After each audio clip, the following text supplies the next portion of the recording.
บายดีทุกคนวันนี้ผมค่อยสิให้แล้วแดดส่องตาวันนี้สิพาทุกคนมาไหลมองอยู่กลางแม่น้ำคลองนี่เนาะพวกมองของเรา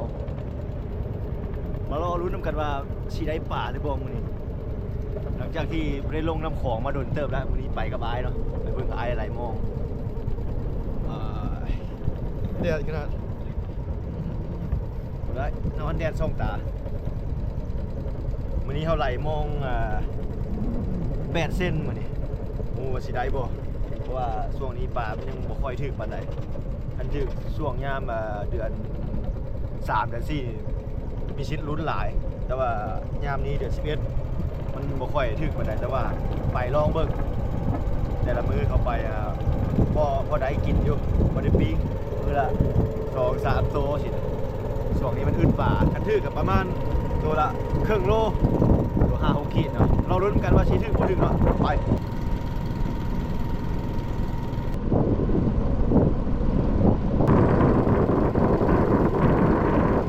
นี่ก็จะเป็นแพของชาวประมงเนาะชาวบ้านแถวนี้เพิ่นเฮ็ดแพไว้คอยหาปลาถึกช่วงยามมันได้นี่มันเหือนี่จะบ่เห็นเลยอยู่ในแพนี่ก็วางกันเบิดออกไปหาปลาใส่มองไหลมองทุกมองปลาไว้แล้วคอยเก็บออกไปกลางคลองพุ่นเนาะอันนั้นเป็นพังไทยนครพนม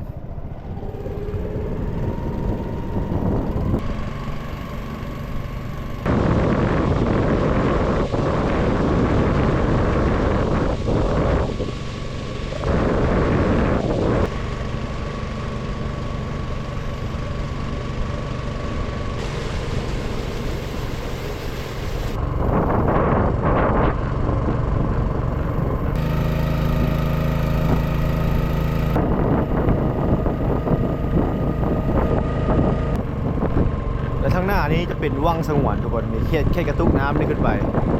เป็นวังสงวนตอนนี้น้ำยังขึ้นอยู่จะบ่เห็นกิ่งไม้ที่ปักลงน้ำบนใส่สมอทิ่ลงบ่ให้ชาวบ้านไหลมองผ่านเฮ็ดเป็นวังสงวนไว้ยามน้ำลงประมาณเดือน3เดือน4แล้วสิเห็นเป็นต่อไม้ไผ่บ้านซักอยู่เป็น20-30 ลำเมื่อเดือนกับหลายกว่านั้นเองแต่ส่วนหลายผู้สู้เห็นหลายเห็นแต่ซ้ำนั้นหลายเห็ดใส่ซ้ำนั้นก็เมื่อไหลมองลงมาบ่ได้ละเป็นวังสงวนยามน้ำลงน้ำใสจะเห็นป่าบอนตัวปักใหญ่เลยขึ้นมาทางหน้าเขตนี้เนาะประมาณ200 เมตรความยาวที่ประเด็นวังสงวนไว้ตั้งแต่บนกระทุกน้ำกินนี้เนาะสีเบิ่งเลยค่ะจนฮอดปลายตัวนั้นปลายบนโค้งน้ำนั้นมาอยู่เขตเฮือนี่เนาะเข้าไปหาตะพังนั้นวังสงวนโอเคทุกคนแล้วตัวนี้พวกเราก็ฮอดจุดหมายที่จะตกมองกันแล้วนี่อยู่ระหว่างกลางคลองเลยอันนั้นเป็นพังไทยนี่เป็นพังลาวเนาะในการตกเขาจะตกเข้าแคมป์พังไทยในพานเพิ่นกำลังเอามองลงมอง8 เส้นกันถือกับ2-3 ตัวโลอันนี้เป็นไอ้เขาเนี่ยพามาเบิ่งวิธีตกไม่พายใหญ่กันไม่พายเลยคันเอาไปพายแข่งเรือสนะเลยมันใหญ่ดิตกออกจักตอนนี่4 ตอนโอ้4 ตอนจะจุพังไทยเลยแหละค่อยๆเจียวไปจังสิมองค่อยๆไหลออก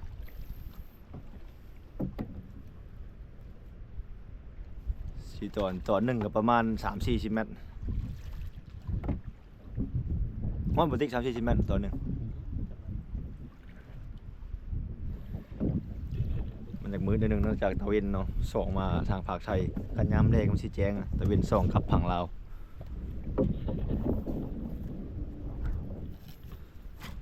ในการตกมองเนาะเขาจะทิมโป่มองไว้พุ่นแหละ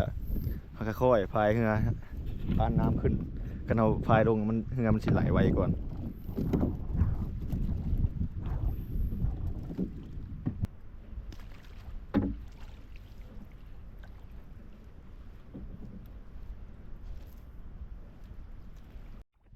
ในการต กมองนี่เขาต้องใส่ความชำนาญอันผู้ใดบ่เป็นนี่คือสิยุ่งกันไปใหญ่เลยมองคันตาใหญ่เท่าไหร่แห้งเล็กปอมมันสิสวดตามองนะมันแห้งสิตกยากอันนี้มันน้อยใครแน่ปอมมันสำแขนแล้วบัดนี้มองแล้วมันน้อยกว่ามันจะบ่สอด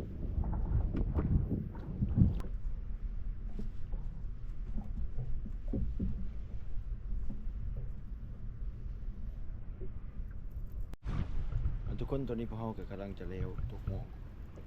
โดนเติบกำลังสีสุดยังไงนึงตกลง4 ตอนมันดึงไหมนักเติบ4 ตอนประมาณ100 กว่าฮอดบ่200ติ๊กบ่ฮอดติบ่ว่าโอ้ประมาณ200 กว่าเมตรเกือบ300พุ่นแหละไก่เติบพุ่นกลางคลองพุ่นกายกลางคลองไปอีกตัวนี้ไก่กับพังนี่ใส่4 ตอนไปเลยวะมารอลุ้นนำกันว่ามันจะถึกป่าบ่มื้อนี้ในน้ำเนาะเฮามันก็บ่ฮู้ว่าโชคภัยมันตัวนี้ได้บ่ได้ก็หลังจากที่ตกมองแล้วกับป้าโบมันค่อยๆไหลลงไตเพื่อเขากับป้าไหลไปนี่เนาะนี่เนาะถูกนั่นตัวนั้นมันค่อยๆไหลเขากับค่อยๆเจลเหือลงไปเอารอลุ้นนำกันได้ทุกคนมันนี่สิมานหรือบ่เนาะ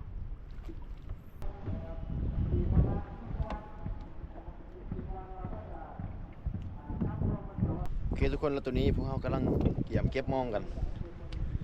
มารอลุ้นกันว่าสิได้หรือบ่เนาะนี่กำลังเก็บ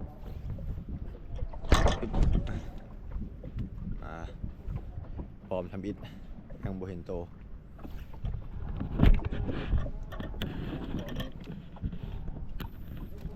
มาลุ้นกันมอง4 ตอนนี้สิได้จักโตบ่แล้วแต่ดวงวาสนาเด้อตัวนี้สิได้ป่าบ่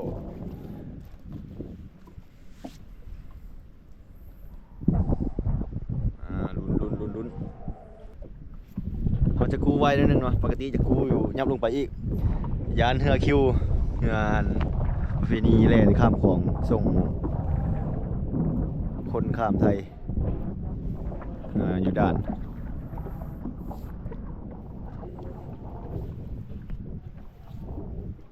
เห็นแล้วเนี่ยมันไปแล้วบ่เด้ตัวหนึ่งตัวเลยเนาะปากใสพอดีงามมอง8 เซนนะรุ่นนี้โอ้ยดื้อแท้ยิบอีกฮอบ2เนาะตัวนี้ถือมองอีกฮอบที่2ส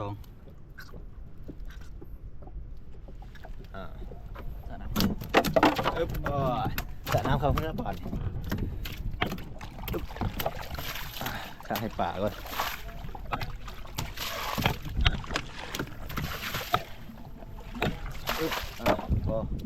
ได้แล้วป่ะซ้ำนี่ยังสาสะอีกมาลุ้นดิมาลุ้นกันแบบยาวๆกันเลยอีกหลายตอนอยู่อันนี้หากันตอนที่4ตอนสุดท้ายของกกมันปลายมันยังอยู่ฝั่งลาวอันนี้อยู่กลางคลองแล้ว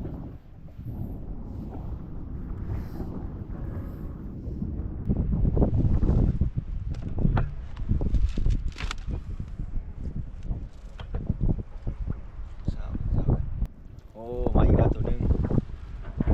ตัวนี้น้อยตัวนี้เปลี่ยนตัวนี้เปลี่ยนไปเร็วโอ้เร็วครับเพื่อมาจะไปแล้วมันแปะมาเฉยโอ้ผมว่าในปลาตะเพียนเนาะคนไทยเอิ้นว่าอันนี้ปลาตะเพียนภาษาไทยภาษาลาวเอิ้นปลาปากปลาเพียนนะสติ๊กปลาเพียนไปซ้ำบ่เห็นกินนี่ตัวน้อยกว่าผามืออีก สิมีตัวหรือบ่หรือว่าเขาสิได้แต่ตัวเดียวเท่านี้โอ้เบิดละ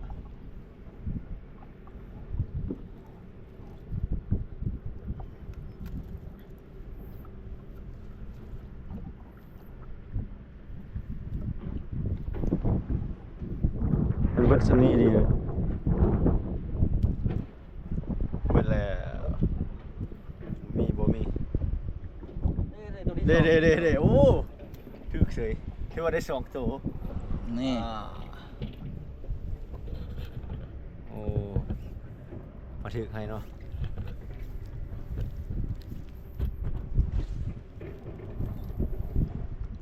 คิดว่าสิได้แต่ตัวเดียวเนาะได้สองซ้ำบัดนี้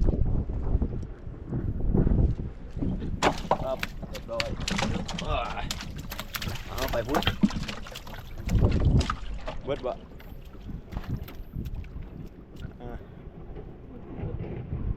มันถือกอยู่เทิงพี่เนาะ ตัวอะไรตัวขึ้นตัวลงตัวนี้น่ะไปอันนี้ตัวขึ้นตัวลง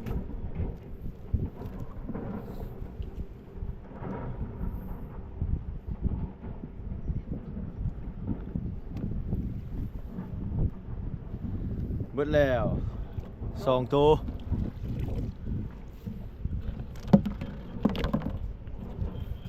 เอ้ารุ่นอยู่นี่นี่สาเหม็นงูฮะงูตาย บ่ได้น้ เบิดบ่มี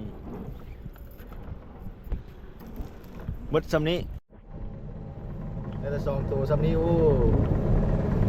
พอปีอยู่โอเคทุกคนมองพวกเขารู้กันแล้วถือว่าได้แต่สองตัวซ้ำนั้นบ่ได้หลายมื้อนี้สำหรับคลิปนี้ขอจบเพียงซ้ำนี้ถ้าติดตามคลิปหน้าสำหรับวันนี้บ๊ายบาย